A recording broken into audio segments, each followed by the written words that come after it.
This video will attempt to explain how to make an acidic buffer practically, and a lot of students find this quite difficult. You can see we've just got a blank page and we're given some ingredients at the top. So we've got some ethanoic acid of a certain concentration. We have sodium ethanoate crystals, so we've got a solid there. So we're going to have a buffer made of ethanoic acid and ethanoate ions. We're told the Ka of the acid, which we'll need, and I suppose the place that we're going to start is that we want to make a buffer with a pH of 5. Let's have a look at the Ka expression and let's match up what we know to what we've got in the equation. So we've been given the Ka, so we know that. We know the concentration of the acid that we've been given, which should be green.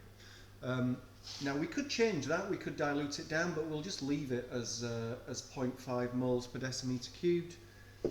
We know the pH of the acid, of the buffer that we're trying to make, which means that we'll be able to work out the hydrogen ion concentration. So the only thing that's left is the concentration of the ethanoate ions. We now just need to rearrange the equation to get the concentration of the ethanoate ions. So let's bring that up, bring that down, and come on, there we go. So the concentration of the ethanoate ions is going to be Ka times the concentration of the acid divided by the hydrogen ion concentration. Well, the Ka we know, we've been given that, that's 1.75 times 10 to the minus 5, and we said we weren't going to do anything with the acid, so the concentration of the acid is 0.5 moles per decimeter cubed. A little bit of work to do to get the hydrogen ion concentration. So the hydrogen ion concentration is 10 to the minus pH, and if we're after a pH of 5, that's simply going to be 10 to the minus 5. So let's put those numbers in now, and this should give us an ethanoate ion concentration of 0.875. So nearly there. We know the concentration of the sodium ethanoate is 0.875. To get the moles, then we just want to do the concentration times the volume. We were asked to make a buffer of 500 centimeters cubed, so that's what we'll do, which means the moles that we've got is half of 0.875, which is 0.4375.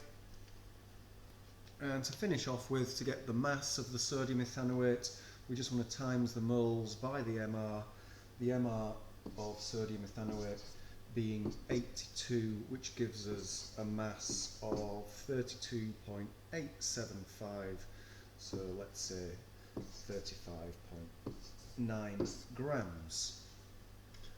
One thing that I would add as a footnote to this is that 35.9 grams is quite a lot for 500 centimeters cubed, and down here I've written the expression out again, just to show us and remind us what pH depends upon. So our pH comes from the hydrogen ion concentration, and this depends on two things. So the Ka of the acid, which obviously is a constant, so that's not going to change, as well as the acid to salt ratio. And if we keep the acid to salt ratio the same, then the pH will be the same. So an alternative to making this buffer, let's say I wanted to use a fifth of the amount of my sodium ethanoate, so I would use approximately 7.5 2 grams, and then I would want to dilute my ethanoic acid through 5 times. So I'd want 100 centimetres cubed of my acid and make it up to 500 centimetres cubed by adding water. This will keep the ratio the same and will give us, again, a pH of 5.